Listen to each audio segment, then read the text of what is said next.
vinculado diretamente ao IFIX, Instituto de Filosofia e Ciências Sociais da UFRJ. Como a gente falou, vai ser um espaço de troca, um espaço aberto, de fala aberta, onde o nosso maior intuito é poder, sim, gerar algum impacto na vida de vocês e vocês impactarem a nossa também de alguma forma. Então, que esse espaço seja um espaço que vocês possam ter liberdade de abrir a sua câmera, como todo mundo abrindo, eu agradeço, abrir seu microfone e compartilhar. Bom, em termos de estrutura, bem-vindos a todos também, os amigos do Peru. Já viram esta apresentação e agora com os amigos e companheiros brasileiros. Sejam todos bem-vindos.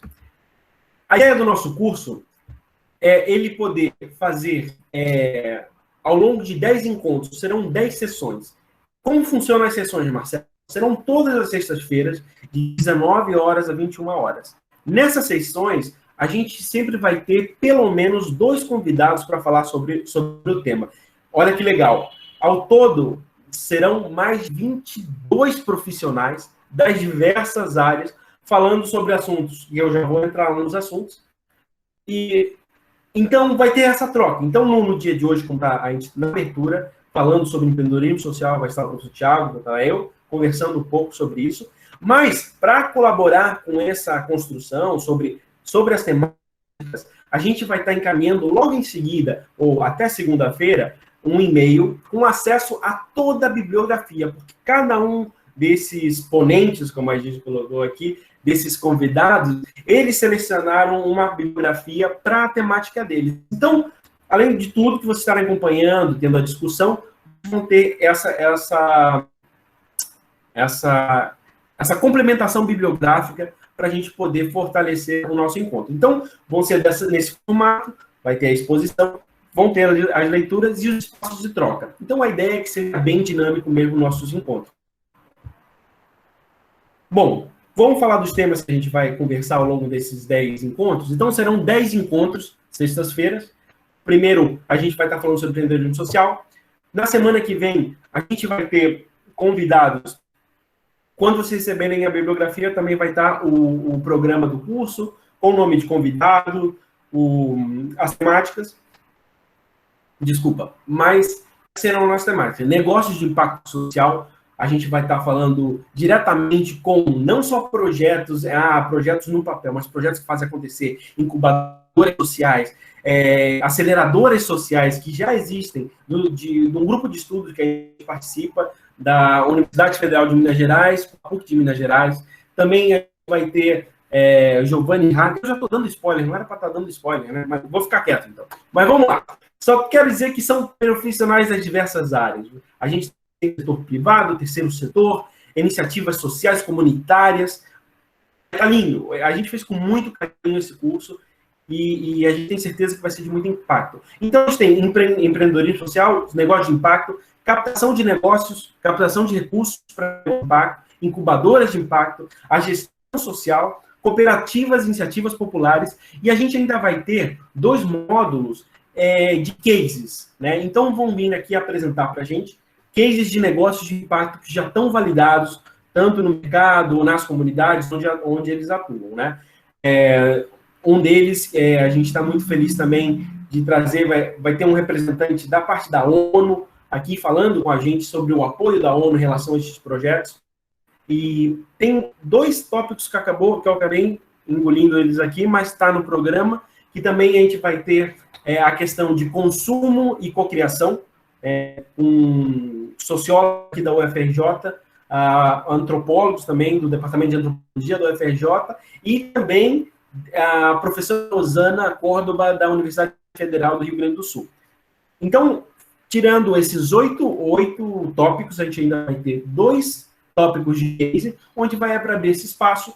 Inclusive, agora vejo o que vocês acham, nesse espaço, se vocês tiverem um projeto que vocês querem compartilhar com a gente, com um grupo, fiquem à vontade, mandem um e-mail lá para o empreendedorismo UFRJ, né, o e-mail que vocês receberam com a inscrição de vocês, que foi aprovado, falando, querendo se inscrever. De acordo com o número de vocês, seria ótimo ouvir o que vocês estão querendo também ao longo das suas cidades, nos seus países, né? Bom, deixa eu fechar em relação a isso. Aproveitem esse tempo, volto a dizer, para se conhecerem, aproveitem esse tempo para poder tirar dúvidas, para poder questionar. Eu acho que isso é a melhor coisa de tudo. Algumas formalidades, tá? Porque também a gente está vinculado a um curso de extensão e por isso tem suas formalidades, porque é um curso de 20 horas e todo mundo gostaria de... Não, todo mundo vai ter seu certificado. Mas para isso, a gente precisa de algum tipo de encaminhamento burocrático para poder anotar a participação de vocês, tá? Não se sintam pressionados, isso aqui não é isso. Você pergunta, Marcelo, vai ter prova? Vai ter exposição? Cara, não, isso não é isso aqui. Esse projeto não é criar mais algo que seja pesado, mas sim um espaço que a gente possa tocar toda sexta-feira e conversar. Mas sim, todo encontro vai ter uma pequena formulário de presença. Bia, já está com ele aí engatilhado? Você pode mandar no nosso chat? E eu já vou... que é a parte mais enjoadinha, né? De poder fazer isso e poder... já. Então, todo encontro, vocês vão lá, dá um clique, só colocar o nome de vocês, vai ter a data do dia e ótimo. Cumpriu 75% dos encontros, certificado, vai ser emitido pela gente, Marcelo, ou Thiago, ou Cris ou Ana Clara, mas sim diretamente pela PR5 da extensão da UFRJ. Então, vocês vão ter lá o seu certificado com tudo que vocês passaram aqui. Bom, já está chato bem muito, né? Então, quero dar as boas-vindas mais uma vez e passar a bola para o meu amigo e colega Thiago para poder começar essa troca. Opa, só antes, Marcelo, tem 2 perguntas no chat lá do canal do YouTube e se o link vai ser sempre esse. Boa pergunta, né? Em relação ao link, a gente pode estabelecer esse link sim, como um link eterno para sempre. Então, a gente já coloca no Google Agenda de vocês, tá bom? Esse link vai ser. Qual a página do YouTube? Deixa eu dizer para vocês que, vou ser bem sincero, lembra, a gente já está amigo, a gente ainda não criou, tá bom? A gente vai criar, vou ser sincero, vamos criar na medida que está saindo. Então, agora a gente está gravando esse, segunda-feira a gente já faz lá, já faz upload e compartilha para todo mundo. A gente tem que ser sincerão, né? Vamos ser sincerão. Bom, espero que tiver mais outra pergunta. Thiago.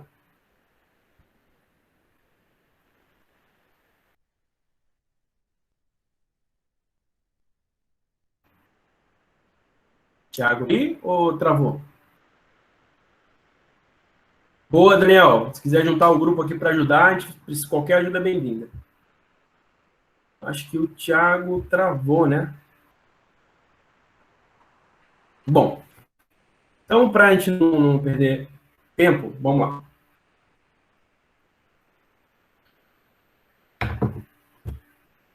Deixa eu começar aqui. Alguma dúvida que quer falar? Abrir o microfone, falar alguma coisa, enquanto eu preparar aqui nossa...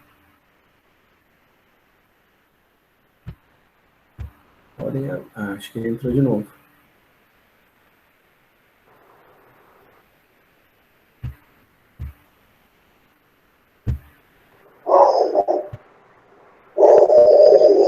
Boa noite, Marcelo. Daniel, boa noite a todos. Não é dúvida, era mais uma solicitação. Caso vocês pudessem apresentar aqui um modelo de contrato social do setor 2,5, acho que seria uma boa, que é um setor, é uma novidade, assim, principalmente aqui no Brasil, né? E acho que seria de grande valia se vocês conseguissem um modelo de contrato social. Vou anotar essa sugestão, sim, Dani. Obrigado, cara. Vamos anotar e vamos levantar. Assim, vou dizer que para mim é super novo isso, mas levanto. A vantagem é que tem 26 cabeças super pensantes aqui, disparo para eles. Vamos ver se algum deles já levanta. E se caso não, a promessa é que a gente fica aqui sobre isso. Mas boa sugestão e está anotado já. Tiagão, tá de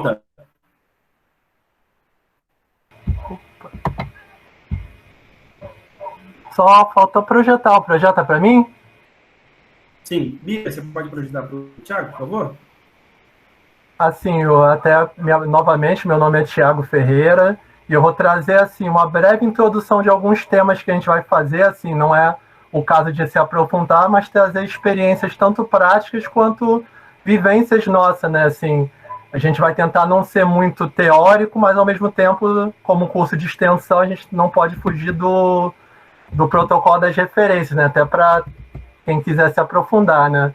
Aí o primeiro debate que a gente coloca seria assim: o que seria o empreendedorismo? Seria uma vocação ou seria uma necessidade? Não sei se projetou, acho que ainda não. Assim, é que a gente vê muito o adágio do brasileiro como ainda não projetou. A gente vê muito o conhecimento, o reconhecimento do Brasil e do povo latino-americano como criativo, inovador, empreendedor. E assim, os primeiros 2 slides eu estava querendo colocar de uma forma divertida, né, trazendo, não, seria mesmo uma questão de vocação, de nato das pessoas, do povo, ou seria uma necessidade? Ou seja, até agora, no momento de pandemia como a gente está vivendo, não seria mais o caso de uma necessidade, uma questão até mesmo de sobrevivência, né, já que com uma grande quantidade de desemprego rondando, né, tanto o Brasil, né, e aí eu trago aqui essas imagens, né, pode ser, alguns consideram uma vocação, né, o brasileiro já nasce empreendedor de berço. Já outros, como no próximo slide, a gente traria o empreendedor como necessidade, ou seja, e assim a gente já se distancia. Assim, a gente não quer trazer aqui, eu acho bom deixar isso claro, a gente está num programa de filosofia e ciências sociais da UFRJ, então é bacana a gente colocar que a gente não está vendendo aqui o empreendedor como uma solução para todos os problemas, como simplesmente um herói, um desbravador que resolve todos os problemas sociais e ambientais do mundo e nem do seu país, nem da sua comunidade. Mas aí, como a gente pode trazer no próximo slide, eu começo já uma certa desconstrução, ou seja, assim, tem todo um mito neoliberal da economia de trazer, o eu SA, como cada um vai ter que passar com a questão do desemprego, passar a gerir seus próprios negócios, a própria vida, e assim, a gente não defende, a gente não alheio à realidade do país de desemprego, então assim, o empreendedor que a gente traz aqui nem todos podem ser empreendedores, a gente não está trazendo, né? A gente continua tendo demanda de investimento público, políticas públicas de geração de emprego, então assim, a gente não está defendendo, por mais nobre que seja, qualquer forma de sobrevivência, mas a gente não está falando de uberização, não está falando de informalização, mas está falando de uma alternativa para estar trazendo para essas comunidades, assim. Aí trazendo um pouco essa primeira fala do professor Henrique Axelrad, do IPUR, né? Que assim, muitas grandes empresas trazem essa questão de investimento social como se fosse um favor para a comunidade, ou seja, operando no vazio do Estado e trazendo, vamos fazer, mas a empresa faz no que ela quer. Então, assim, a gente traz essa questão da precarização assim, como uma alternativa, mas não como uma solução única. Ou seja, continua a questão da política, a força, a necessidade de uma intervenção das pessoas buscando políticas públicas para melhorar suas vidas. Mas, assim, tem esse mito, né? Sobra trabalho e falta emprego. E, assim, a gente não quer aqui trazer que todo mundo vai ser empreendedor, mas, assim, a gente quer trazer iniciativas para inspirar pessoas que têm esse potencial e comunidades que, de outra forma, talvez não tenham a sua própria vida e existência ameaçada, né? Aí pode passar para o próximo slide, por favor.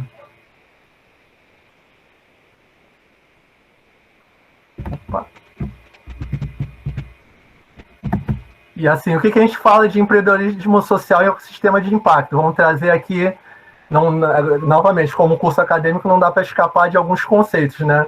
Conforme Mohamed Yunus, né, da questão dos fundos rotativos, do microcrédito, negócios sociais e esse empreendedorismo social, são empresas ou oportunidades ou pequenos investidores ou empreendedores que têm como única missão solucionar um problema social. São autossustentáveis e não distribuem dividendos. A gente já vê esse esquemazinho aqui. Não é ONG, não é organização de sociedade civil que vive de doação, ou seja, a questão não é filantrópica, mas também não é um negócio tradicional, ou seja, não é uma empresa que simplesmente vive para gerar lucro. Mas, assim, pega, digamos, podemos dizer assim, até o melhor dos dois mundos, ou seja, a maximização do impacto social e ter que ser autossustentável, ou seja, não adianta só viver de recurso, de doação e assim de edital. Aos poucos esse tipo de empreendimento tem que ter sua própria saída de caixa, seu próprio lucratividade, mas para ser reinvestida na comunidade, não como um negócio tradicional que muitas vezes tem investimento de outros países, de outras realidades, e não pode nem... O lucro sai e a gente fica só com prejuízo, né? E assim, o Prahalad, né, também de país emergente, traz a questão da erradicação da pobreza e o lucro, não como objetivos excludentes, mas assim, como as próprias empresas têm que se atentar para essa questão do social, ou seja, não adianta só ser uma empresa, só lucrar, assim, até porque com a ampla concorrência que tem no mercado competitivo globalizado, cada vez mais, assim, como disse, ninguém pode ficar de fora. Então, assim, o mercado da base da pirâmide, como se diz o Prahalad, ou o mercado popular, também tem que ser um mercado que a gente tem que ter atenção. Tanto as empresas grandes, que é essa questão de negócios voltados para classes mais desfavorecidas, quanto a próprios negócios de impacto que a gente está falando, iniciativas comunitárias, iniciativas não só de ONGs, organizações da sociedade civil, mas também iniciativas de comunidade, de grupo, de associações de moradores. Então, assim, a gente está tentando ampliar esse conceito de empreendedorismo social, como a gente bem viu refletido nas inscrições do nosso curso. Ou seja, tem pessoal de tudo quanto é tipo de lugar, de tudo quanto é tipo de realidade, urbano e rural, e assim, a gente vai tentar tangenciar vários temas aqui, tanto das realidades de vocês aqui, e fiquem à vontade para propor novos também. Aí pode passar, por favor.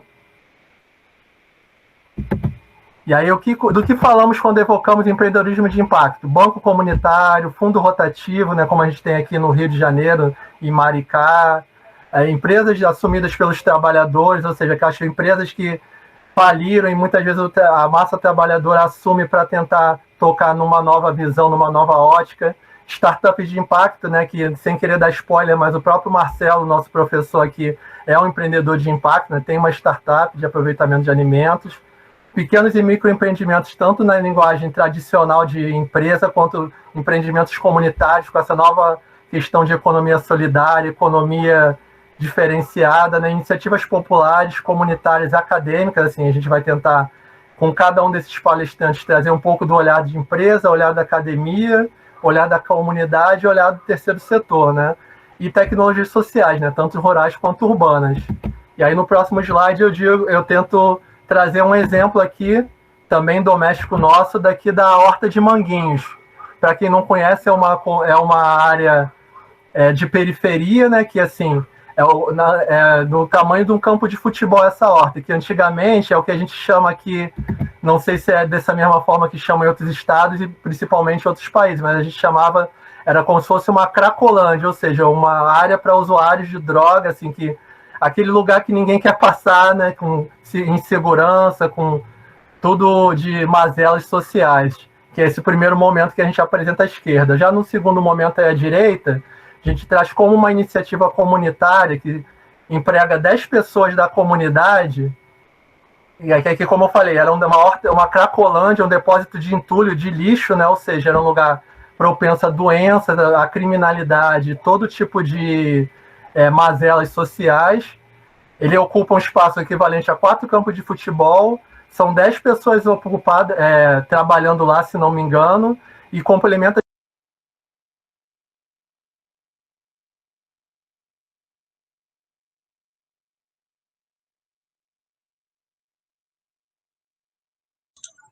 Ele está mutado. Tiago. Opa, perdão, voltou? Foi. Ah, perdão. E aí, assim, é uma iniciativa retrocedendo. São 10 pessoas empregadas lá, mas vê o impacto. São 800 famílias que são alimentadas. Opa, eu vou falar do ODS logo a seguir, Fábio, rapidinho. E assim, são 10 famílias empregadas, né? 800 pessoas...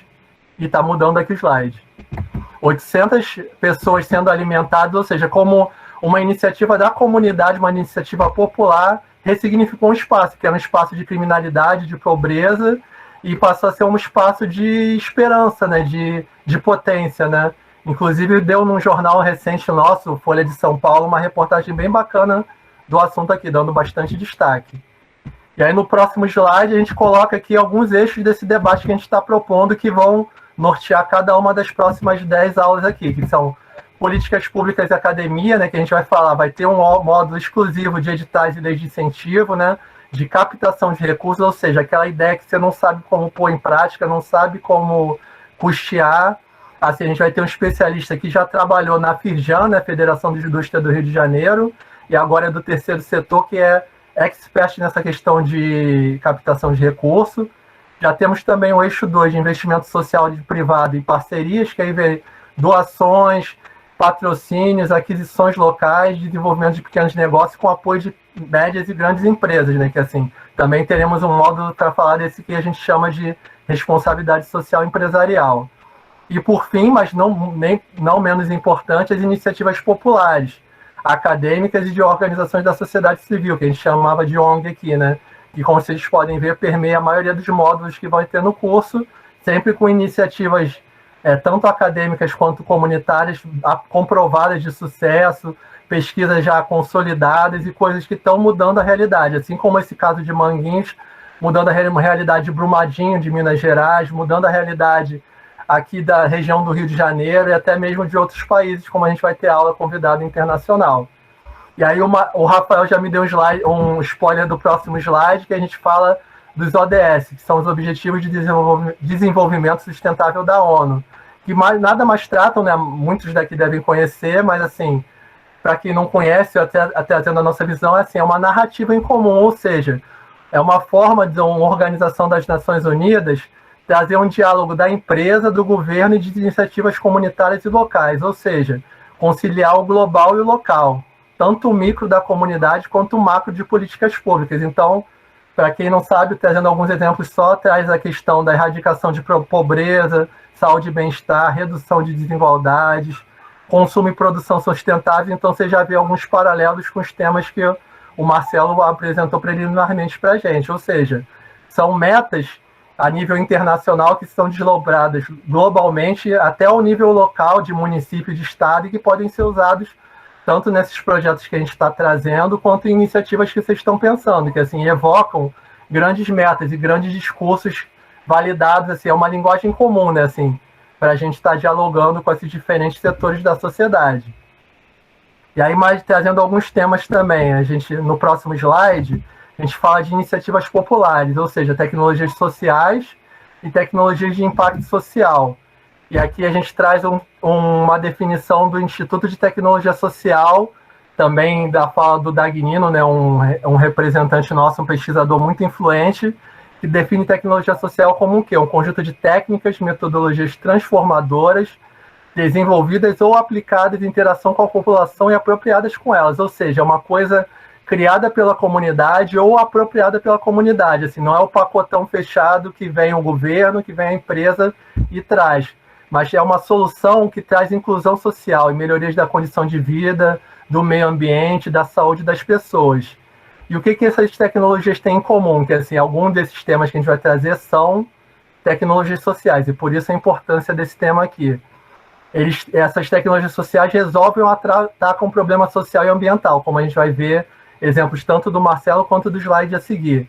E aqui não se fala em replicação, ou seja, pegar o modelo embaladinho que veio da ONU, que veio da empresa grande, não, é assim, pegar essas soluções, tá tentando entender como elas funcionam num contexto local e como elas devem ser adaptadas, ou seja, como essa solução que de repente a gente viu no Peru, lá na municipalidade de Castela, pode ser replicada aqui no Rio de Janeiro, ou em Manaus, ou no interior de São Paulo. Então, assim, está tentando se apropriar e fazer uma adequação sociotécnica, ou seja, adaptar a tecnologia em sua finalidade, ou seja, trazer essa apropriação da comunidade, está se adequando e está se apropriando para a tecnologia ser dela, né, e poder ser perpetuada em seu nome, né. E com isso, nada mais importante do que a participação popular e democrática, incluindo a tomada de decisão, ou seja, não só consultar as pessoas quando já está pronto o pacote, vamos instalar aqui uma fossa séptica, vamos instalar uma cisterna, mas assim, trazer onde instalar, qual a metodologia instalar, se vai ser um tipo de material ou outro. E assim, no próximo slide, a gente traz alguns exemplos de tecnologia social, né? O que a gente está falando? Desde o simples, né, que aqui você vê um copo d'água, uma pitada de açúcar e uma colher de sal. É o que a gente chama popularmente de soro fisiológico. Pode parecer, mas isso é tão simples, está na casa de cada um. Mas é uma solução que ataca, segundo a Organização Mundial da Saúde, um problema que mata milhões e milhões de crianças no mundo inteiro, uma das maiores causas de mortalidade, né, que é a diarreia. Simplesmente com uma água, açúcar e sal, coisa que a maioria das populações tem disponível. Já esse grande estrutura branca aí, a gente chama de cisterna, que é um programa, e aí já entra em política pública, é um programa 1 milhão de cisternas do governo federal, que para combater ou se adaptar ao semiárido nordestino e do norte de Minas Gerais, do semiárido brasileiro, o governo brasileiro, em articulação com uma ONG, que fazia várias parcerias locais, instalava essas cisternas, que assim, e aí já entra a questão da apropriação. Teve todo um debate nessa instalação da cisterna, para aproveitar a captação de chuva para garantir essa horta bonita que vocês veem aqui do lado, né? A horta mandala verdinha aqui. Então teve todo um debate com a comunidade. Inicialmente se pensou, não vamos trazer uma tecnologia importada de uma resina lá, mas aí a comunidade aos poucos foi tendo debate, não, tem que ser um negócio de cerâmica, que a comunidade pode fazer o mutirão e pode fazer a manutenção quando tiver que fazer, quando tiver um dano, alguma questão de necessidade de conserto, né? Então, assim, vocês veem que são coisas simples, mas que trazem resultado e que, assim, novamente, está na casa de vocês, está em questão de política pública e está questão de empresa, né? Se não me engano, essa garrafa PET aí do lado, eu sempre confundo o nome, não sei se é Litro de Luz, se não me engano, que é uma ONG e está no site da Fundação Banco do Brasil, que eu vou apresentar a seguir. Assim, em alguns lugares que a luz não chega ou chega com muita dificuldade, isso pode garantir tanto a provisão de energia solar, de iluminação para o ambiente, né, como simplesmente uma garrafa PET, um material que está acessível a todo mundo. E essa iluminação, além de gerar economia, quando a pessoa não tem recurso para pagar uma conta de luz cara, né, como a nossa está uma barbaridade, né, quanto para a questão de estar trazendo luz durante o dia de graça para as pessoas. Então, assim, obrigado, Cíntia. Já vi essa iluminação no interior da Bahia. Isso aí, tem no Brasil inteiro, né? E, assim, é um lugar que, assim, são lugares que não tem esse tipo de acesso à iluminação, ou tem concomitante, ou é muito caro. Então, assim, é uma forma de prover isso e, se não me engano, é feito por uma ONG, até algumas empresas instalam isso também. E, por último, aqui no meio, né, foi meio confuso aqui. Volta. Esse daqui é a clássica recomendação, né? Tem no Netflix, né? Que é o documentário Absorvendo o Tabu. Do que se trata? É um documentário que concorreu ao Oscar 2018, 2019, de melhor documentário, que é como numa comunidade popular da Índia lá, a questão do absorvente, né? Feminino, como as mulheres não tinham acesso a isso, a gente pensa, mas absorvente, que é uma coisa assim, pra gente de centro urbano é tão acessível, tão barata, mas assim, nessa comunidade, além de ser um tabu, né, as pessoas nem sabiam que era absorvente, as mulheres ou tinham impossibilitado seu uso, né, ou seja, deixavam de estudar, de trabalhar quando precisavam do uso disso, e se faziam uso, faziam de panos, de cinza, de coisa de pouca higiene, que causavam infecções gravíssimas e geravam até mesmo a morte dessas mulheres. Então, assim, esse documentário, que é curtíssimo, assim, menos de meia hora, traz uma experiência que virou uma iniciativa comunitária, né, um equipamento que as mulheres inventaram lá. É uma iniciativa popular, comunitária, e como isso trouxe de benefício, né? Gostaram da citação. Obrigado, Jéssica. Como isso trouxe de benefício para a comunidade. Uma coisa acessível, uma coisa que não é cara, uma solução que era um negócio, né? As mulheres ganhavam dinheiro com isso, salvo engano, e melhoravam a vida da comunidade delas também, né? E salvavam vidas, né? O que é mais importante, né? Que não tem preço, né? Também tem o Padman, esse eu não vi ainda, Cíntia. Eu vou tentar, anota aí o pessoal nas referências pra gente tentar ver depois. O slide que eu acho que saiu, que agora eu ia propor até para não passar muito do tempo, os 2 próximos slides são uma linha do tempo, aqui bem baseada na nossa experiência, né? Tanto particular quanto acadêmica e profissional na questão do empreendedorismo social. Novamente, é uma linha do tempo aqui da experiência nacional, mas que são iniciativas que podem ser extrapoladas para outros países, né? Assim, nos anos 90, como grandes marcos de questão de empreendedorismo aqui no Brasil, a gente vem o conceito de empresa júnior, né, que chega em 1987 numa instituição privada, né, de ensino na Fundação Getúlio Vargas, veio lá de fora, né, veio da França, mas é uma iniciativa que praticamente toda faculdade pública ou privada aqui do Brasil tem pelo menos uma. E assim, para quem não conhece, né, são empresas tocadas por alunos e assessoradas por professores como orientadores. E essas empresas trazem serviços de consultoria, de engenharia, de várias qualificações com custos mais acessíveis. E para vocês terem uma ideia, clicando aqui, por favor, passa um slide, o montante de recursos. Eu não sei de quando a quando foi isso, que eu vi no site do Movimento Empresa Júnior, mas desde 2010, não sei se foi até 2015 ou até 2021, já foi mais de 70 milhões na economia brasileira que entraram dessa questão da empresa júnior.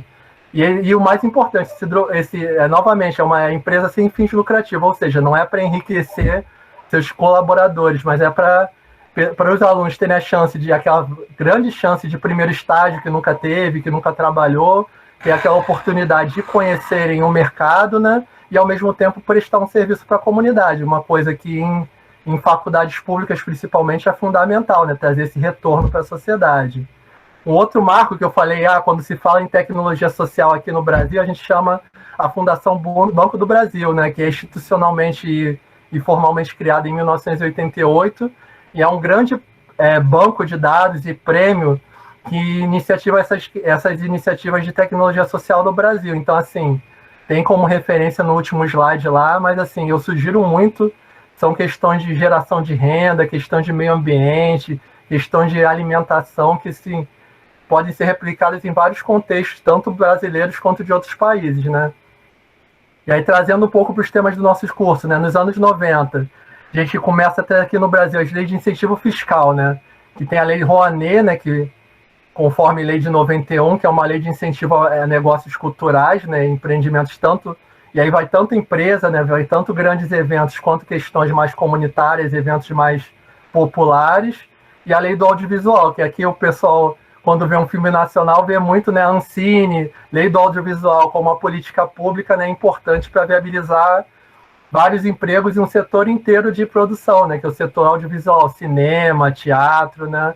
E assim, esses marcos nos anos 90 são importantes porque são seguidos de diversas leis de incentivo, tanto municipais, estaduais e federais, de incentivo a investimento na infância, na cultura e economia criativa. Aqui no Rio tem incentivo ao esporte, na Bahia também, se não me engano, tem. Minas Gerais, São Paulo estava tendo também, mas teve uma revisão. E também nos anos 90, isso vale ressaltar, um tema de um dos módulos nossos. Tem um especialista falar disso muito melhor que eu.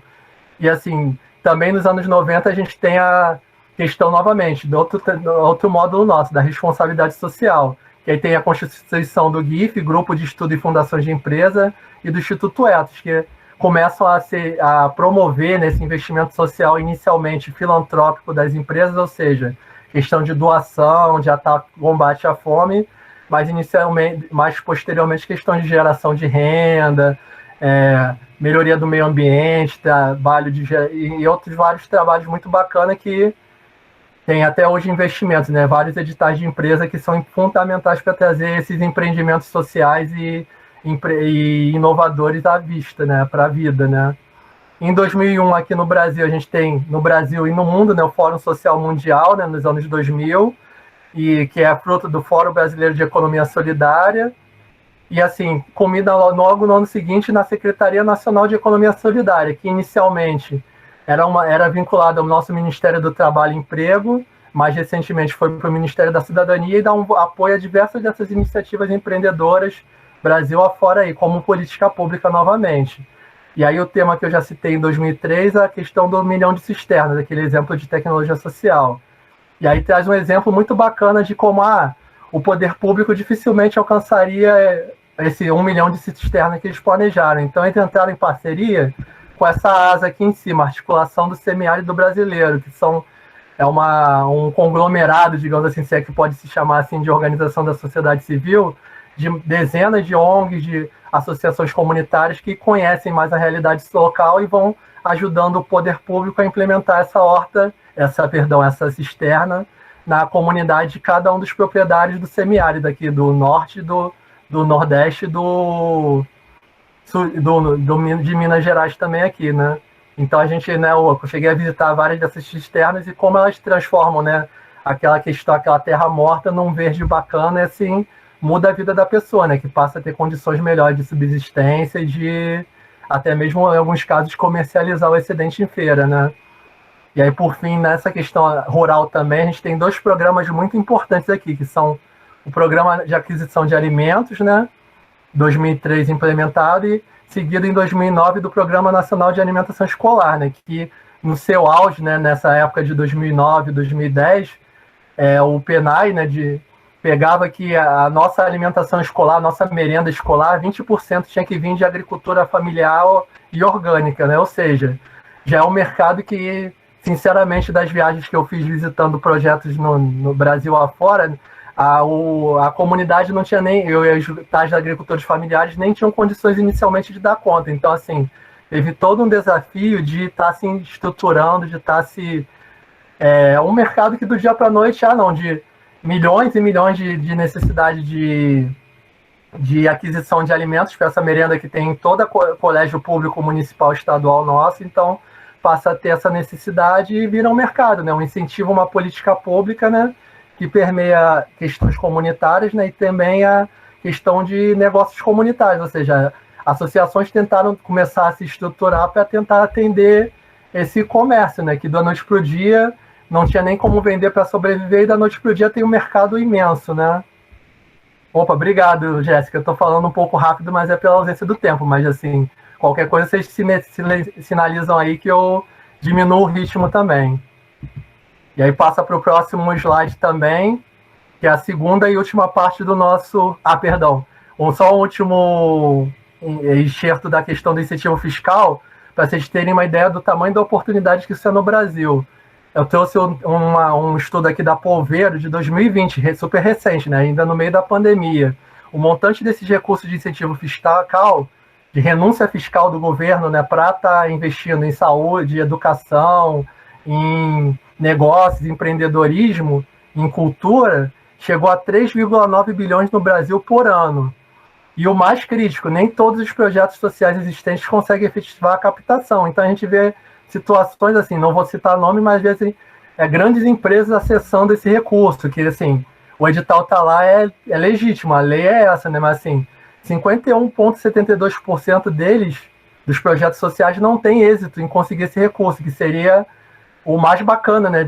A iniciativa comunitária ter acesso a esse recurso, esse dinheiro que, no nosso papo, né, de Petrobras lá, de empresa, com várias dessas secretarias, eles falam, pelo amor de Deus, consegue projeto, que assim, tem dinheiro aqui, a gente sobra recurso praticamente ano a ano. Então, assim, como a gente se articula, e novamente vai ter uma aula nesse sentido, se eu não me engano, na aula 6, para trazer algumas dicas, né? Assim, eu já adianto que é um especialista e tem até um podcast sobre o assunto também, e assim, trazer esses insights de como tentar acessar esse recurso, seja edital público, nacional, e aí o pessoal do Peru, mas só no Brasil? Não, tem edital, o próprio palestrante acessou o edital da União Europeia, então assim, pode ser acessado no Peru, na Argentina, na Bahia, em Manaus, então assim, é um recurso que em tese é democrático, a maior dificuldade é a gente ter estrutura e ter se organizando, então assim, esse curso a gente tenta tangenciar esses conhecimentos e mais importante ainda, essa rede de mais de 100 pessoas que a gente está tentando fazer, tentar se ajudar em como acessar esse dinheiro que muitas vezes até sobra, né? E assim, a gente pode tentar acessar, né? Agora sim, para o próximo slide, desculpa. A gente já entra nos anos 2000 com mais alguns marcos aqui, né? E aí eu já começo fazendo um jabá, como diz o Marcelo, né, do nosso curso aqui, e logo em 2004 tem a criação da incubadora afro-brasileira, né, pelo Instituto de Pesquisa Associação Comunitária, que vai ser um dos palestrantes aqui da quarta aula, se não me engano. E aí é bacana porque é uma iniciativa pioneira no Brasil, não como incubadora, né, que a própria UFRJ tem incubadora, o nosso Centro de Federal aqui, Cefet, tem incubadora, vários estados têm incubadora, mas assim, qual que é o pioneirismo dessa iniciativa do Giovanni Harvey, que vai ser nosso palestrante? É uma iniciativa com viés de gênero e etnia, ou seja, era uma iniciativa comunitária com o público-alvo, né, o pessoal da base da pirâmide mesmo, e uma iniciativa de negros e de mulheres. Então, assim, é uma coisa que na época era inovadora, tanto que teve patrocínio da Petrobras, teve apoio do Sebrae, nosso setor aqui de apoio às empresas, do SESC, do apoio ao comércio, e de instituições privadas, inclusive de ensino superior, que são a PUC e a FGV.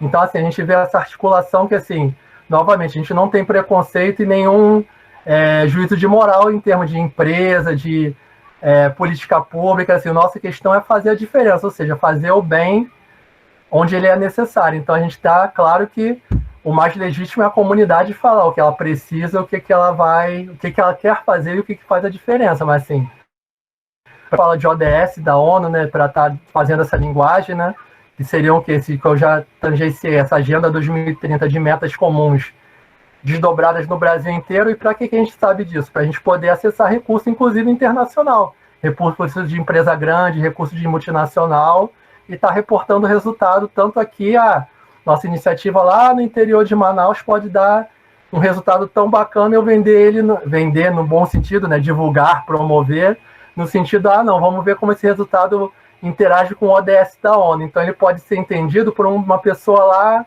da Europa, lá de outro país, que pode estar trazendo um financiamento, pode estar trazendo uma divulgação e pode estar trazendo apoio, né? Então essa rede de suporte que a gente está precisando, né? Em 2016 a gente já começa as notícias ruins, né? Que assim, a gente tem seca torneira, digamos assim, né? Então uma emenda constitucional de teto dos gastos públicos por 20 anos, né?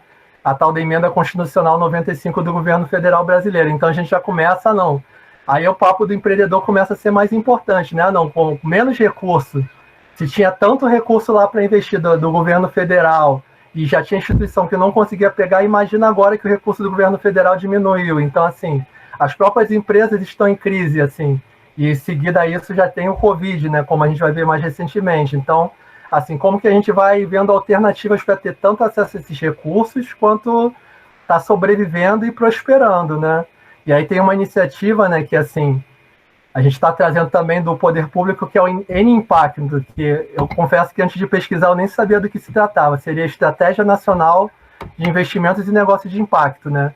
Um decreto aqui de 2017 do governo federal, que faz uma articulação, que a gente chama aqui de grupo de trabalho, né, entre o Ministério da Economia, né, Poder Público, o Instituto de Cidadania Empresarial, o nosso Banco de Fomento, né, de Desenvolvimento Econômico e Social, BNDES, entre outras iniciativas, vocês veem aqui nome público ou privado, talvez alguns não sejam muito famosos, mas assim, apesar de trazer nomes diferentes, recurso de impacto, empreendimentos inovadores, Associação Nacional de Entidades Promotoras, então trazendo na básica a mesma coisa que a gente está trazendo, que eu trouxe aqui essa linha do tempo desde os anos 80, ou seja, empreendedorismo de impacto, ou seja, como o poder público ajuda nisso, em termos de divulgação, em termos de diálogo comum, essa questão de narrativa, né? Se tem a narrativa do ODS, como que a gente vai trazer uma narrativa brasileira, né,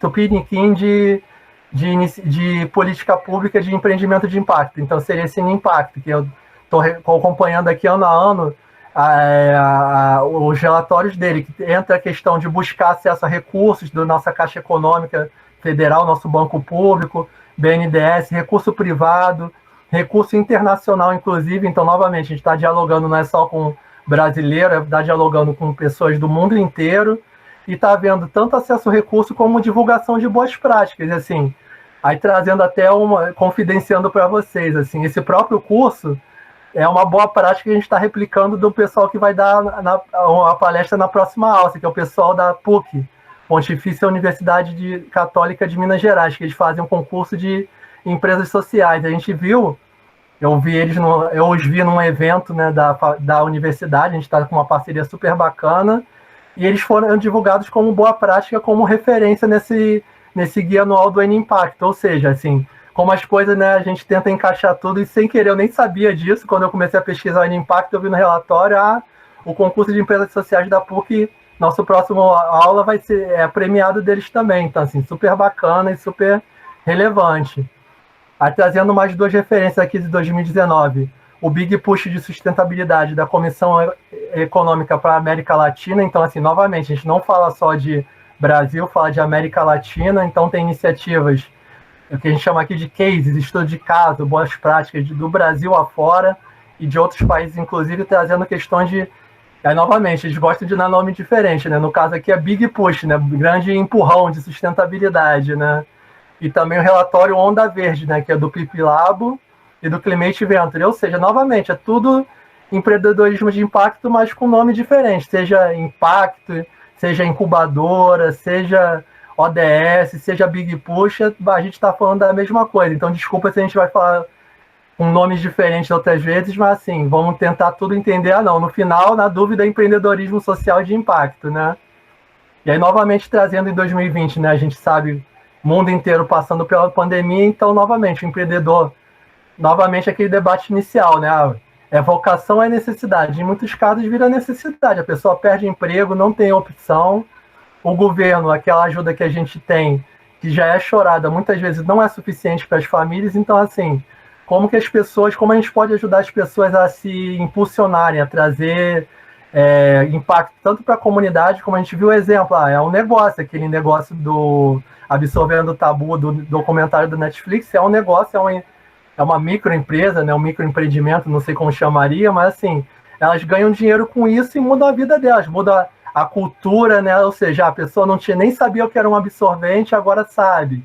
A pessoa morria de uma menstruação, né? As coisas assim que no século XXI é bizarro, mas assim, eu sei que tem não só na Índia, mas no Brasil, deve ter no Peru, na Argentina também, então assim, e aí para não fugir muito, né, até para não tomar o tempo do Marcelo, né, novamente, essa Lei Aldir Blanc, no Rio de Janeiro, é um novo edital para tentar atender emergencialmente essa questão de cultura, né, ou seja, um edital público de recurso para a cultura, e por outro lado a gente vê alguns outros editais sendo extintos ou mesmo diminuindo, como é o cessamento do incentivo à cultura recentemente lá em São Paulo. Ou seja, é o tipo de recurso que a gente tem que estar, assim, é o que provavelmente o Marcelo ou o pessoal da PUC vai falar, a gente tem que estar preparado, a gente está com um negócio bem estruturado, tanto em termos empresariais, ou seja, tem que saber o que é um fluxo de caixa, o que é uma estrutura, um plano de negócio, como está pronto para a gente está ciente do cerne do que a gente quer e da diferença, né? Que, novamente, aí trazendo aquele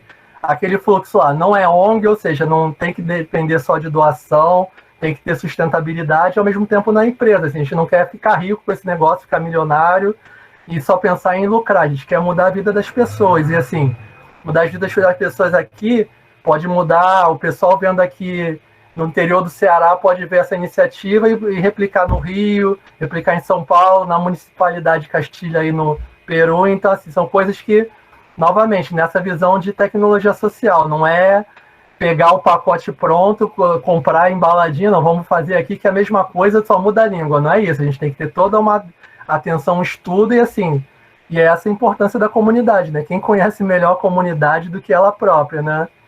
E aí o último jabá, né, terminando a minha fala aqui, é o Festival do Conhecimento da UFRJ. E aí pode dar até uma clicada aí para passar, para vocês terem uma ideia. Por que eu falo, o Festival da UFRJ, da Universidade Rural Federal do Rio de Janeiro aqui, é uma questão acadêmica, não tem nada a ver com empreendedorismo. Muito se engana, porque assim, ano passado a gente já falava nesse evento online sobre empreendedorismo, sobre tecnologias sociais, sobre negócio de impacto. Tanto a gente quanto outras pessoas, a gente se encontrou lá.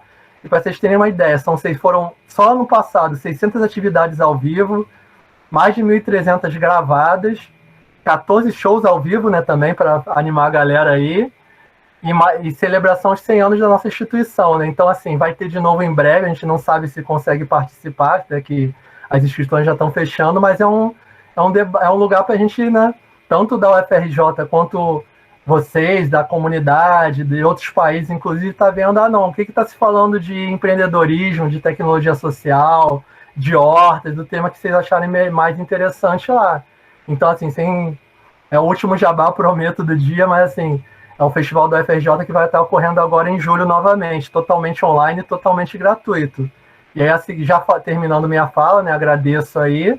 Os próximos 2 slides são as referências que a gente vai disponibilizar para vocês, né, da minha fala, para quem se interessar em algum desses temas de se aprofundar. Alguns estão, inclusive, no Drive, o que eu já me apresentei, né? E meus contatos para quem quiser falar. Obrigado pela atenção, pela interação aqui ainda que muda, né, no chat, né? E vai lá, Marcelão, é contigo. Cara, muito legal, Thiago. Eu acho que assim, a gente podia fazer um momento agora para um momento de troca, né? Antes da gente poder entrar num segundo momento, para não ficar também pesado e tudo mais. Cara, muito obrigado, Thiago. Sensacional essa linha do tempo. Para a gente entender que a questão não é uma questão recente, muito se fala hoje, né? Vamos empreender, empreendedores. Mas você deu uma belíssima exposição dessa construção que vem ao longo de tantos anos e ganhando força, e você vê que não é a iniciativa privada, só o terceiro setor, mas essa comunicação, essa sinergia, essa criação desse ecossistema é o que faz a gente procurar e pensar em soluções. Gente, eu vou deixar aberto aqui, para se alguém tiver uma pergunta pontual, quiser compartilhar alguma coisa aqui, com o Thiago. Oi, Massami. Boa noite, vocês me ouvem? 100%. Então, deixa eu parabenizar, gostei muito, Thiago, da sua apresentação, tá? De parabéns aí. Só queria, assim, tentar fazer um complemento ou sublinhar uma questão muito séria, que é o seguinte: o governo Bolsonaro, um dos primeiros atos foi a extinção do Ministério do Trabalho, onde estava a Senai estava abrigada, né? E isso teve um impacto muito grande, por exemplo, no campo que eu me dedico mais, que é dos catadores, porque a Senai vinha fazendo um grande trabalho, né, muito voltado para políticas de cooperativas e de catadores, visando realmente essa redução da pobreza e tal, né?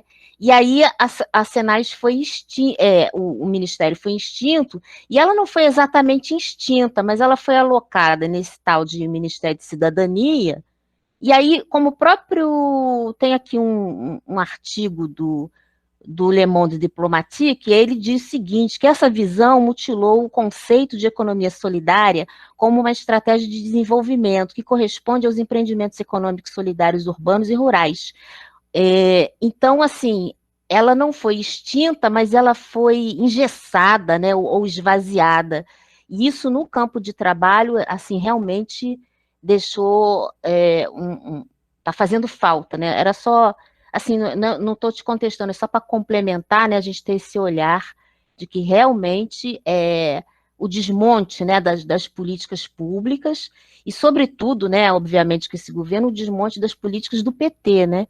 Porque essas coisas apareceram durante os governos do PT, tá?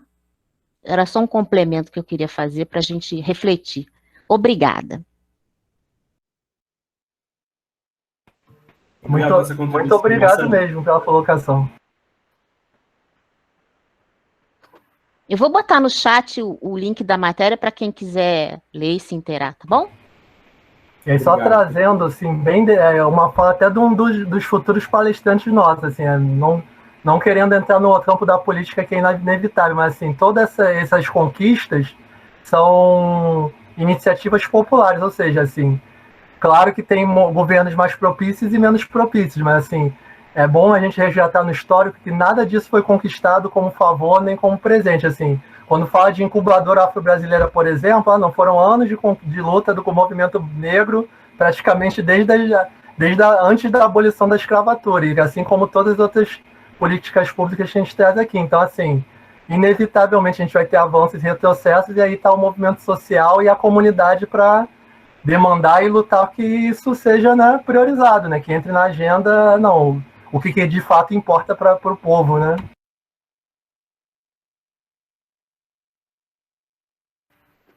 Perfeito, muito obrigado, Marcelo, mais uma vez. Obrigado, Thiago, pelo esclarecimento. Alguém mais? Alguém mais tem uma contribuição, compartilhar alguma experiência? Oi, Bernardo.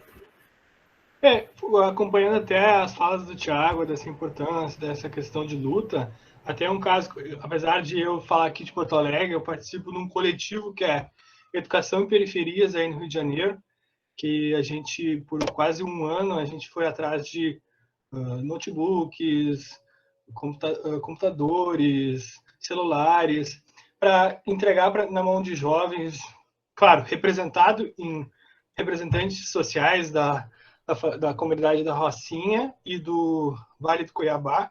Então, a gente conseguimos em torno de 20 aparelhos e mais quase 5 mil reais. Então, durante um ano. Então, foi muita luta, entendeu? Que é muito importante, claro, não só fazer um projeto social, mas sim entender a real necessidade, né? Tanto que a gente trouxe no nosso coletivo representantes que conhecem realmente a realidade da Rocinha, porque imagina, eu, Bernardo, aqui ajudando em Porto Alegre, eu não sei como é que é a Rocinha, não sei como é que é o Vale do Cuiabá, entendeu?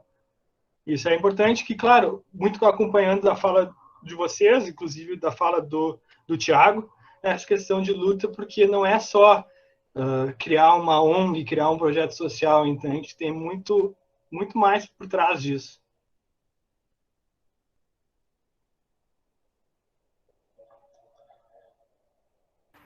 Bernardo, muito obrigado pela contribuição.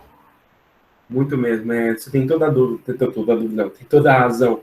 E a gente entender que essas conquistas, como você bem falou, não é que surgiu do nada, né? Ela é resultado de muita luta, de alguém lá atrás que começou, nem que seja um trabalho inicial, e enfim. E também é a nossa expectativa que esse movimento que a gente está fazendo, esse coletivo, deste projeto, seja um primeiro momento, quem sabe, de desenvolver políticas públicas, desenvolver um espaço para poder apoiar isso. Bianca, levantou a mão, por favor, contribua com a gente.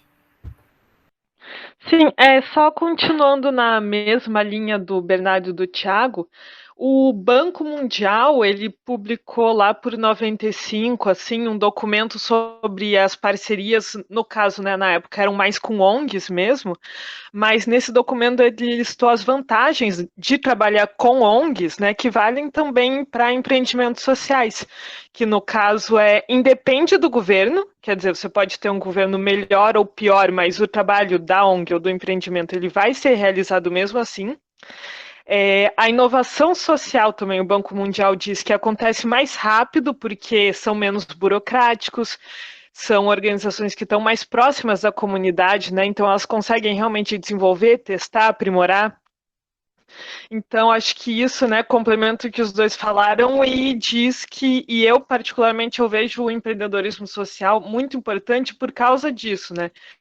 Porque, por exemplo, na Inglaterra, onde tem muito apoio do governo, acaba desenvolvendo mais. Mas mesmo, por exemplo, no Brasil, que atualmente a gente tem pouco apoio, a gente tem essa oportunidade de desenvolver e de depois pressionar, mas assim, independente do governo, a gente consegue fazer alguma coisa.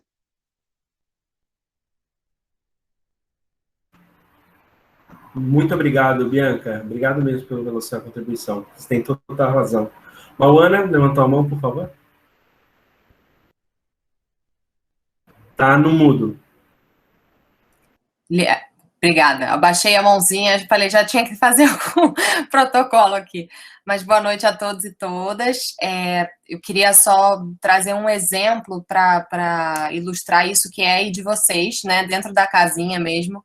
E eu fiz um curso de especialização da UFRJ e a gente teve o imenso prazer de conhecer essa figura pessoalmente, que é um professor do Departamento de Computação Eletrônica, né, do Núcleo de Computação Eletrônica, e ele recebeu um aluno cego, né, era um egresso da UFRJ cego, e ele estava ensinando computação eletrônica para essa pessoa, né, e ele falou, gente, como é que eu vou lidar com isso, né, como é que eu faço isso, né, não tinha a menor dimensão disso. E juntos eles, o aluno e o professor, desenvolveram um software chamado 2Vox, que é leitor de tela, e que é o mais utilizado no Brasil e já em Portugal também, em alguns outros lugares.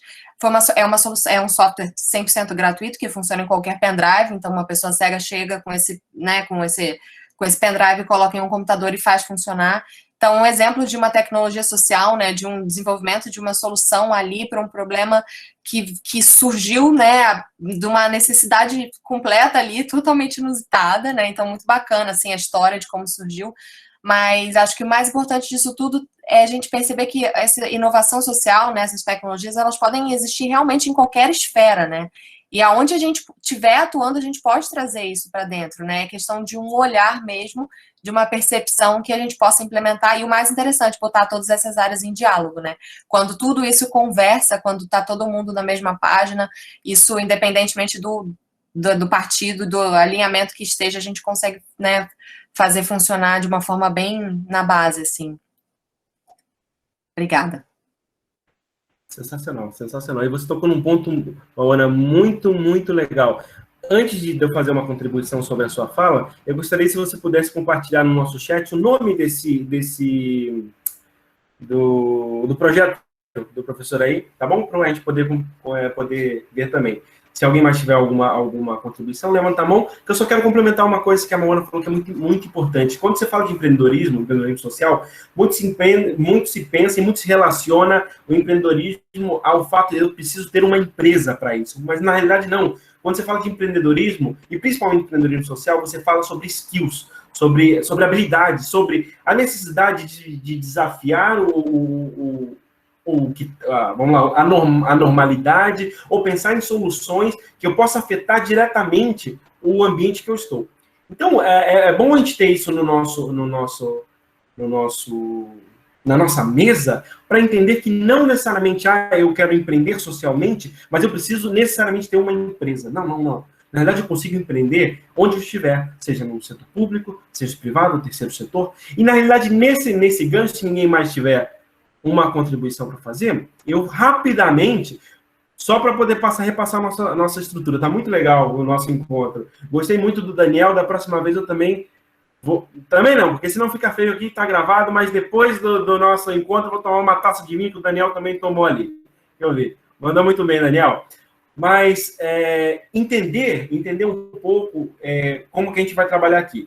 A gente teve a nossa apresentação, fala do professor Thiago, sensacional. Vamos sempre estar abrindo, depois de uma fala, os espaços para troca, tá? E no final, agora eu vou trazer um exemplo prático, um pouco sobre a temática de hoje, mas 15 minutinhos, a minha fala vai ser uma fala rápida, de 10 minutos, e 15 minutinhos, antes da gente terminar o nosso encontro, a gente vai fazer a nossa sala do cafezinho, só reforçando como é que é a dinâmica da sala do cafezinho, tá bom? A gente vai abrir, talvez, são quantas salas, Ana Clara? 7 ou 8?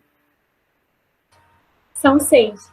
São 6, ótimo. Vamos abrir 6 salas aleatórias e vamos jogar o pessoal de maneira totalmente aleatória nessas salas, tá bom? A gente se despede antes, né? Mas nesse espaço, aproveitem. Vão ser salas de 5, 6 pessoas, 7 pessoas. 9 horas, Jéssica. Nosso encontro sempre vão ser das 19 às 21 horas. Assim, britanicamente, tá bom? Tanto para começar como para terminar. Mas, então, aproveitem esse espaço no finalzinho para se apresentar, para poder fortalecer essa rede. Tudo bem? Entendido? Então, vamos lá. Dentro dessa proposta que o Thiago apresentou de ecossistemas de empreendedorismo, eu queria trazer um pouco da minha experiência, um pouquinho da minha vivência, um pouquinho daquilo que eu tenho feito como servidor público, empreendedor, gosto dessa palavra militante, mas no sentido, assim, militante do voluntariado, sabe? Porque eu acho que isso é uma luta mesmo. Então, são 2 apresentações, mas depois eu vou deixar em aberto, que a gente falaria também sobre mapeamento de risco, mas aqui depois a gente pode deixar em aberto para a gente conversar em outro momento. Nossos contatos vão estar aí. Vocês estão vendo a minha apresentação? Sim. Tá, maravilha, então. Só quero deixar isso claro, não para falar, Marcelo, você fez isso, você fez aquilo, não. Mas só para agora mostrar pessoalmente como esse tema está na minha vida e como eu consegui transitar ao longo dessa minha curta trajetória alguns setores. Eu já estive assim, muito envolvido dentro de uma política que eu acredito que é uma política pública, que foi a Universidade Federal da Integração Latino-Americana. Já ouviram falar? Se alguém sim, não deixa aí no chat. Essa iniciativa, ela nasceu no ano de 2010, como um projeto para institucionalizar a tão sonhada Universidade do Mercosul. Nessa Universidade Federal Brasileira, gratuita e progressista, né, ela tinha a visão de que metade dos alunos que estivessem lá, e professores que estivessem lá, sejam de países da América Latina. Então, essa foto da direita, essa foto da esquerda, em outro momento de história eu conto para vocês.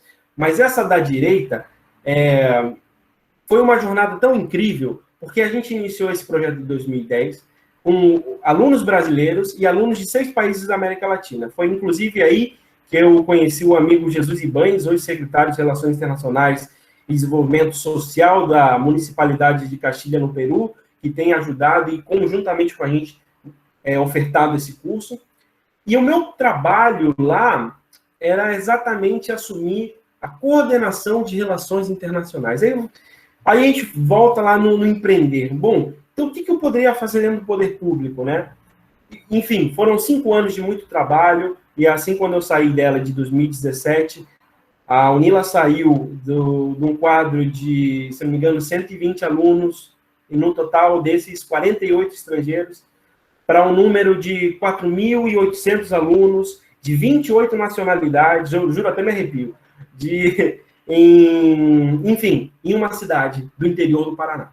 Bom, aí eu passei pela iniciativa pública, mas aí eu também passei pela iniciativa do terceiro setor.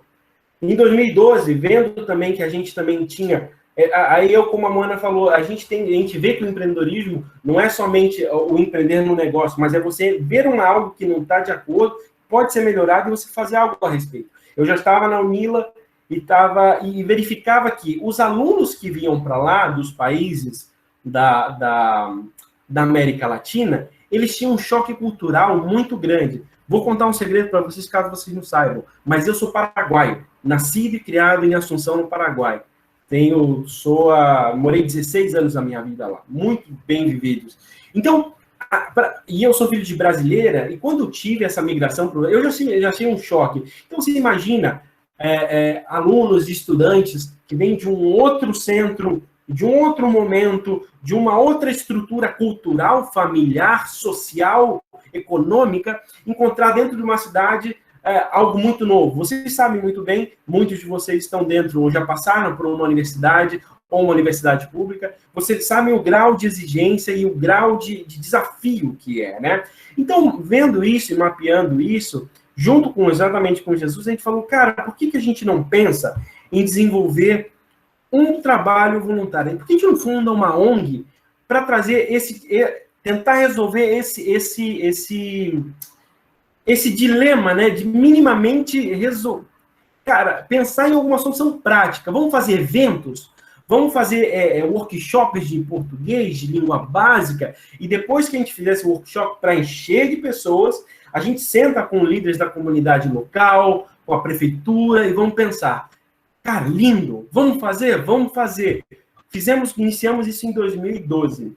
Até quando eu fiquei junto com Jesus à frente nesse projeto, que hoje ele continua, depois eu compartilho até os links dele, que hoje quem toca excelentemente é uma colombiana chamada Angélica, é uma mulher fantástica. Mas em 2015, o último evento que eu participei, vocês lembram? A gente faz um evento global para depois discutir políticas e projetos com a comunidade. O último evento que eu participei foi esse daqui. Foi na cidade de Pucallpa, no Peru. Foi um dos momentos mais incríveis da minha vida. Então, quando a gente fala de empreender e entender, né, que é possível de todos os lados a gente fazer. Em 2017 eu vim para o Rio de Janeiro e agora eu vou para outra apresentação, que é agora realmente empreendendo com um negócio de impacto. Empreendendo, buscando realmente um negócio que resolva um problema e gere receita. Por que não? Porque eu vou dizer uma coisa para vocês, o Thiago estava falando de como é difícil empreender. Existe me fugiu o nome agora, mas eu vou procurar e jogo lá no nosso grupo, que existe uma organização que ela faz um levantamento dos países mais confiáveis para investir. Se alguém souber o nome, depois coloca aqui.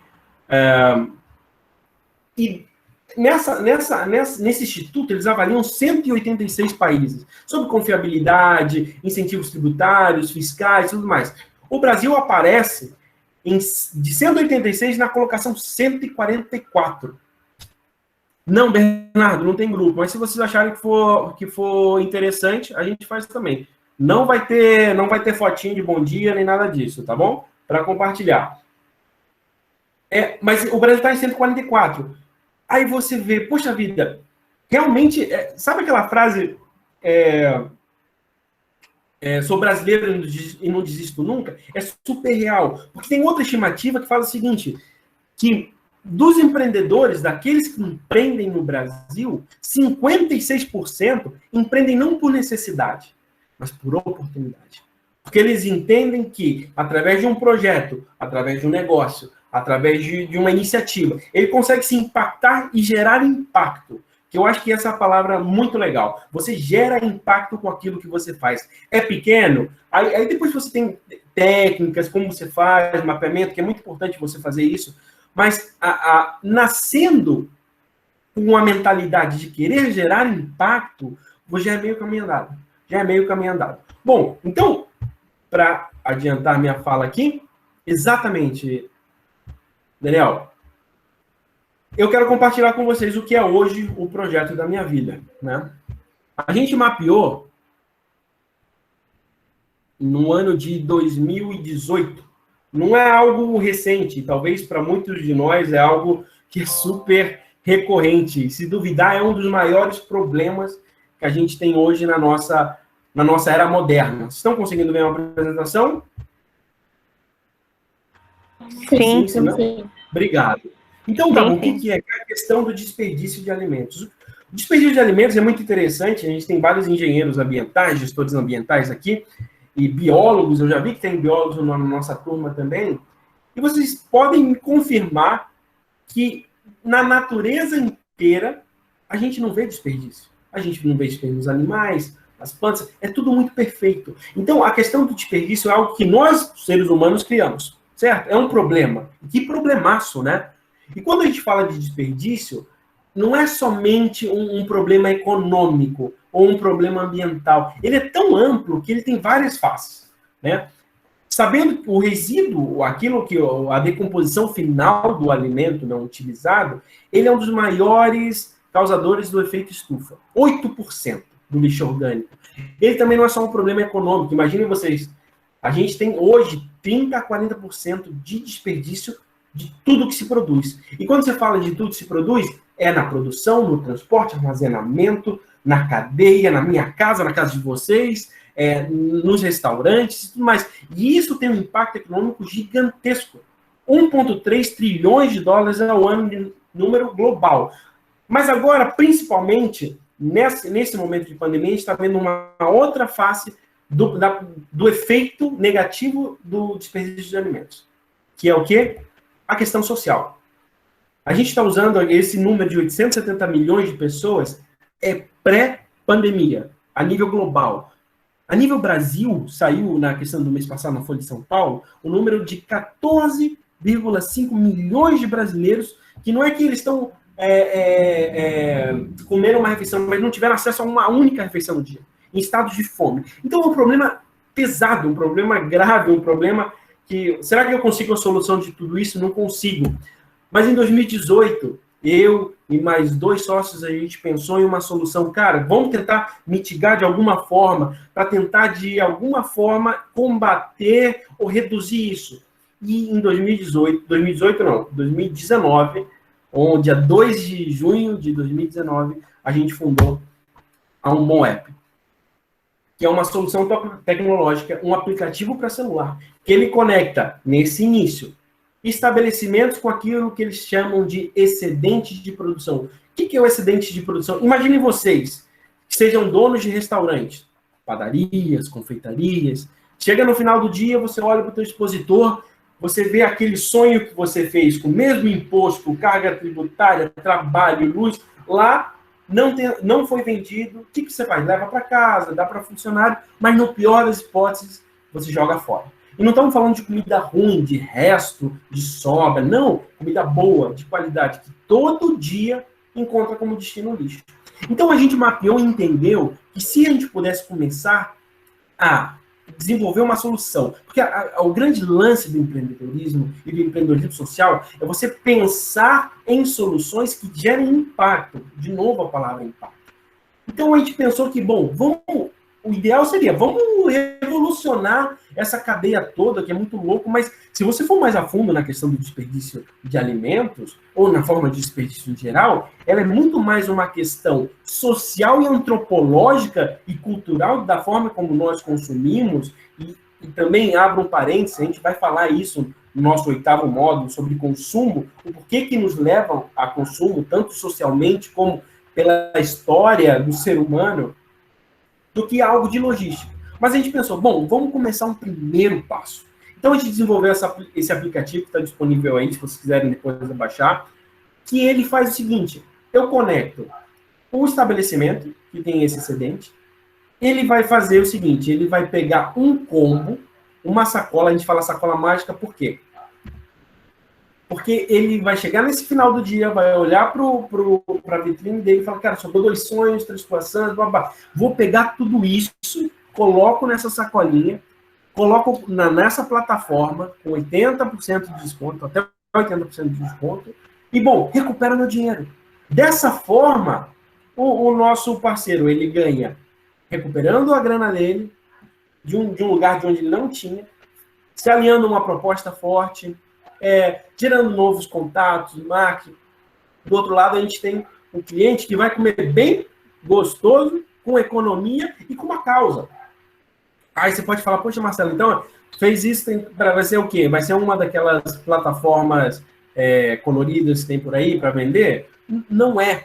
Não é porque, primeiro, a nossa plataforma não tem delivery, não trabalha com isso. A gente ainda não pensou como fazer isso, porque a gente quer ter esse contato. A gente gosta e pensa que eu quero levar alguém que não conhece, alguém que não tem acesso a um determinado tipo de estabelecimento, entre pela primeira vez, quebre barreiras, coma uma comida de qualidade. Enfim, essa é a nossa proposta, fizemos a solução e desde 10 meses atrás a gente está atuando em 2 cidades, hoje aqui no Brasil, e conseguimos alguns números muito legais. Que é o seguinte, mais de 4.000 sacolas mágicas salvas. Então, eu gosto de falar de sacolas mágicas salvas pelo seguinte, a nossa métrica não é nem vender refeição, porque nessas 4.000 deve ter fácil aí mais de 20.000 refeições. Porque quando você compra mais de uma refeição junto, né?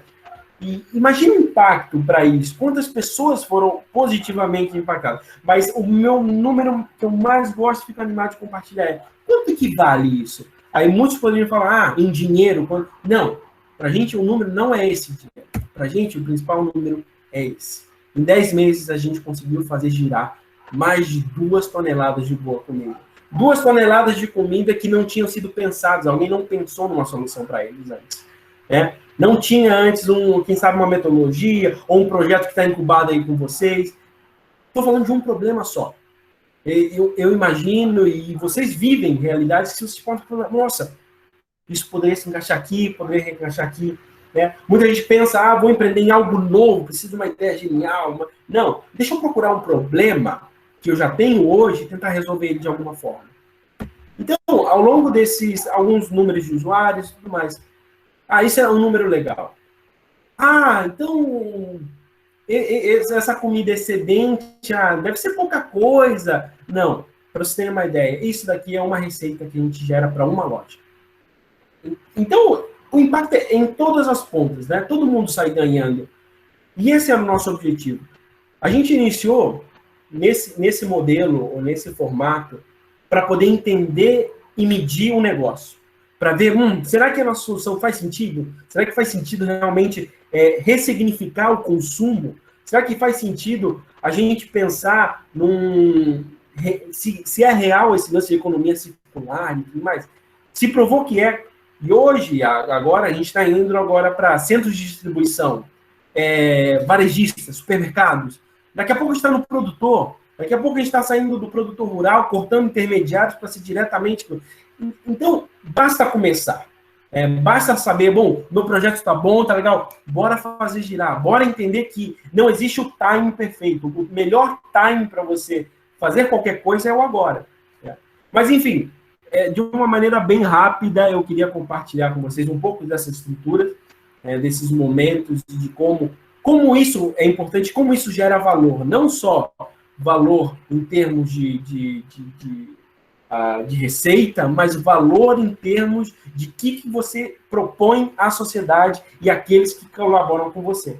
Porque o projeto só chegou nesse momento, ou todos os outros projetos, seja o Nila, seja a ONG, só porque tiveram pessoas que entenderam essa dificuldade. Não, cara, é verdade. Porque aí você não olha o preço, você não olha bandeira, você não olha nacionalidade, você olha propósito. Você olha, para que está fazendo? Nossa, é verdade, tem sentido. Faz sentido na minha cidade, na minha realidade, faz sentido isso. Por isso que quando a gente pensou nesse projeto, nesse curso, a gente pensou para que seja algo, cara, vamos fazer uma coisa que ninguém fez? Vamos ofertar um curso de empreendedorismo social com sistemas de inovação dentro de um departamento de ciências sociais? Poderia sair dentro das engenharias, das ciências sociais aplicadas, mas não, porque a gente entende que essa questão é uma questão muito mais de construção coletiva e de pensar juntos em soluções juntos, né? Mas vai precisar de pessoas como Elcio, Mauana, Aline, Ronaldo, que levantem bandeiras, e esse é o espaço que a gente quer construir para levantar bandeiras, para que vocês levantem a bandeira, verdade, o Daniel está fazendo um negócio maneiro, vou lá com ele, vou apoiar, vou fazer isso. E dessa forma a gente entende que a gente consegue gerar realmente esse impacto que a gente deseja, estuda e sabe que consegue, né? A gente tem muitos exemplos positivos. Enfim, queria deixar essa contribuição. Se alguém quisesse abrir uma fala, uma pergunta... Marcelo, o Ronaldo colocou um negócio no chat aqui. O Ronaldo e o Jonathan. Legal. Você quer ler, Tiagão? Porque eu não consigo ver, eu me perdi aqui. Eu estava na apresentação. Perdão. Tá. O Ronaldo, não sei se eu entendi, mas ele perguntou, Marcelo, qual a monetização de sua empresa? Ótimo. Ela é gratuita, Ronaldo, no sentido assim, onde que a gente monetiza? A gente monetiza na transação. Então, transacionou, a gente monetizou. Mas para entrar na aplicação, para você fazer parte da aplicação, você não tem custo nenhum. Nem da ponta do empresário, nem da ponta do usuário.